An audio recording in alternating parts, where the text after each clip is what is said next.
talk about pressure. So pressure is very important when you do canine massage.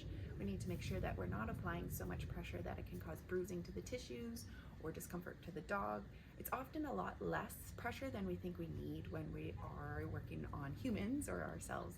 The difference is dogs are not able to say, ouch, that hurts, or it's too much, or a little lighter, I'd like it lighter.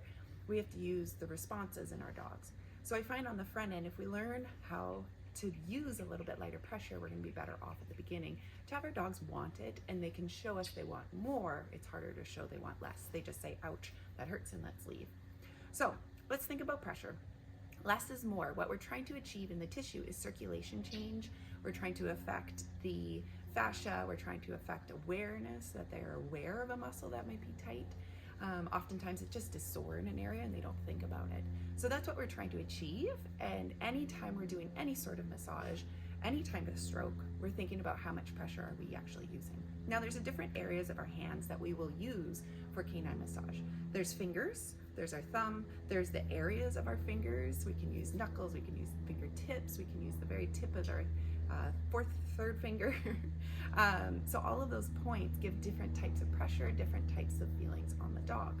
We can also use our palm, even the base of the palm, especially when you have a larger dog or a larger expanse on the body that we want to achieve some sort of massage goal.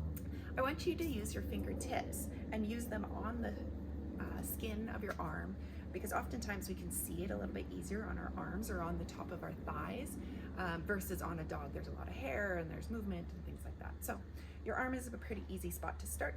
And I want you to use just the lightest amount of pressure to try and push that skin. That's all you're touching is the skin. And I want you to feel just enough that you can push into your arm and affect the skin, but not the muscle underlying. That's light pressure. It's quite light. It's not a very heavy thing at all. And the goal of it is to activate that area. I can use my palm and do the same thing, which is even lighter than we think it is. Our own hand wants to put a lot of pressure into it. So you don't even have to push to achieve that light pressure. Now we've got medium pressure, which is going to push that skin in and start to activate the muscle tissue underneath. So you should be able to feel the muscle tissue itself, but not any under the underlying structure. So if I'm pushing on my arm, I shouldn't be able to push through on this part of my arm into the bone. I'm just feeling the muscle itself and being able to feel the structure of the muscle. Maybe it's a little rope and I can roll to either side of it. That's medium pressure. Now, if we do that with our palms, it's going to be a little bit more, and we're going to have a lot of compression, which we'll talk about in a future massage techniques. But I want you to think about just touching and stimulating that surface layer of muscle. Now with a heavy texture or heavy pressure, we're going to push right through that muscle and be able to feel the underlying tissue. So here I would feel the bones, potentially a lower level of muscle, and I can activate that through my pressure. So that can be moving, that can be stationary, that can just be back and forth and palpating. So if I use light pressure, all I'm doing is moving around that skin tissue. So I'm just using the tips of my fingers to really kind of feel it, and I can feel just enough to push down that skin. So for her, she's resting, she's kind of enjoying it. It's not a big thing, head's going down, it's not an issue. Now if we use medium pressure, I'm going to press so I can feel those muscle tissues. She's definitely very aware of it. She's leaning into it slightly. It's not enough to push into the underlying tissue, but just that muscle tissue on the top.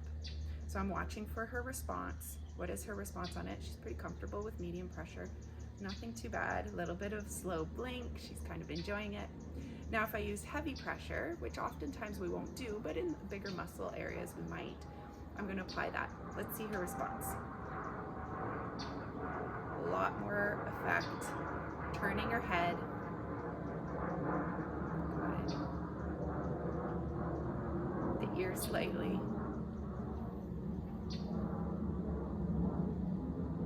She's doing not too bad. She's not minding that. But we're moving limbs. It's a little discomfort, yeah, and then we're getting up. So heavier pressure is a little bit harder for the dogs to accept because we're pushing into tissue. We're making them lose their balance a little bit.